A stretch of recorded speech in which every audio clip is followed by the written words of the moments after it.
La ministre de la Formation professionnelle et métiers, Antoinette Kipoulou Kabenga, a lancé ce jeudi 25 juillet la deuxième édition de l'examen national de fin de cycle professionnel NFEP en sigle de l'année scolaire 2021-2022 dans la ville de Kinshasa.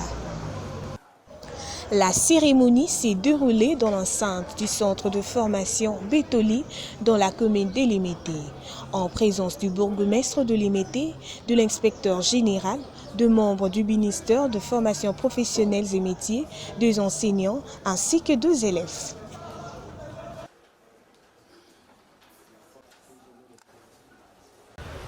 Je remercie l'Éternel Dieu Tout-Puissant, maître des temps et des circonstances, qui, parmi sa bonté, a permis l'effectivité de cet événement en ce lundi 25 juillet 2022 dans ce beau cadre du centre de formation professionnelle Betoli dans la commune de Limete.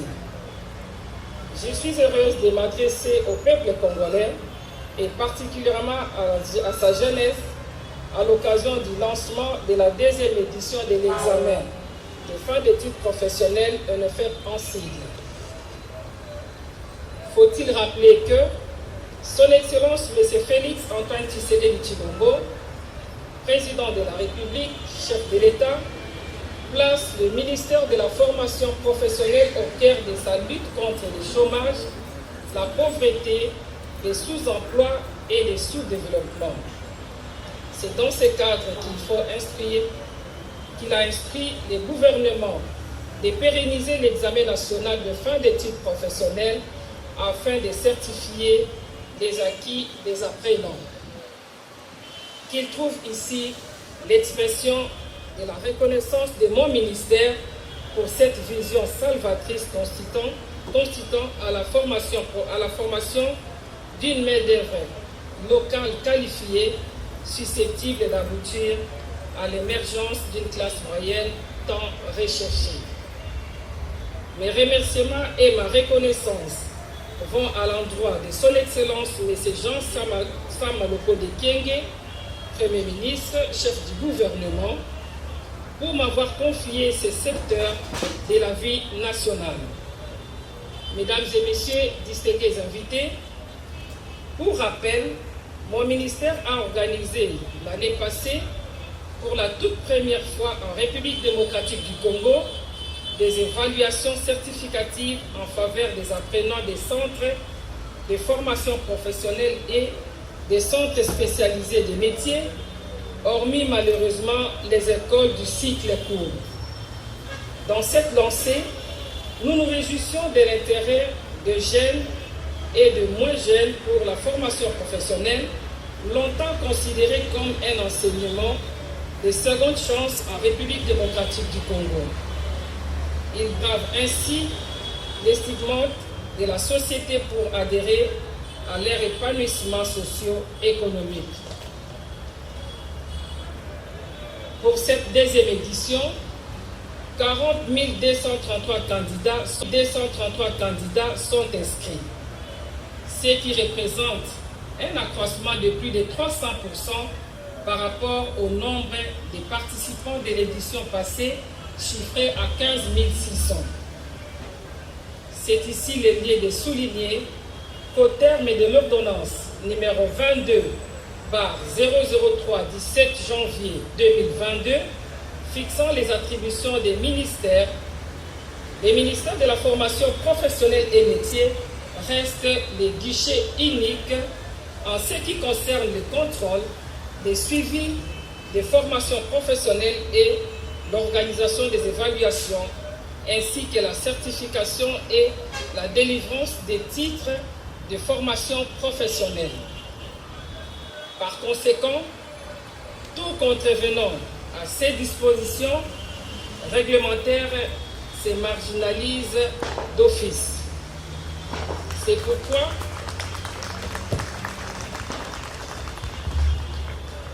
je disais par conséquent, tout contrevenant à ces dispositions réglementaires se marginalise d'office.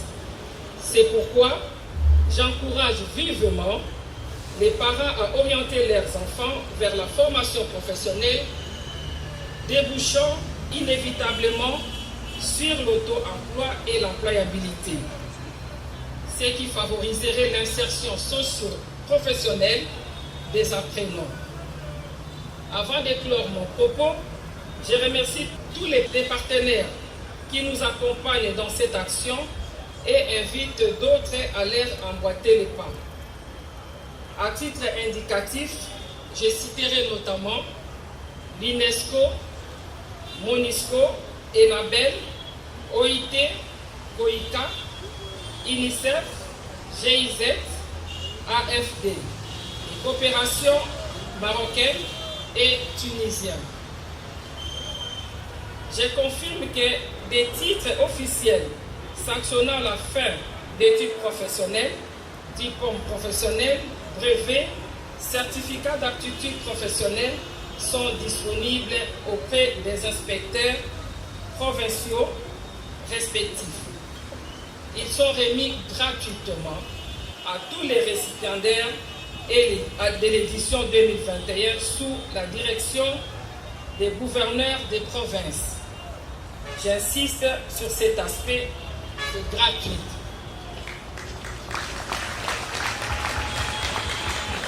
Sur cet aspect, c'est gratuit.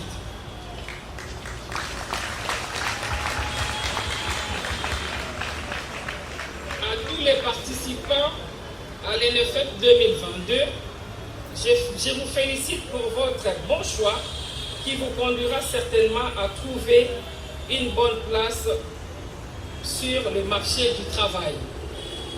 Soyez sereins et concentrés afin d'attester les connaissances et compétences acquises tout au long de votre formation. Je vous souhaite bonne chance.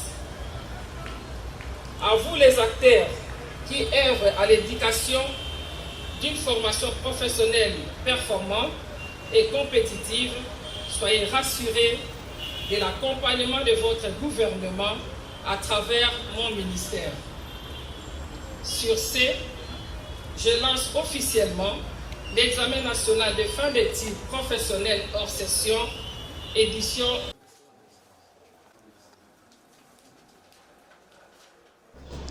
Retenons que cette deuxième édition a connu la participation de plus de 40 233 élèves dans toute l'étendue de la République démocratique du Congo.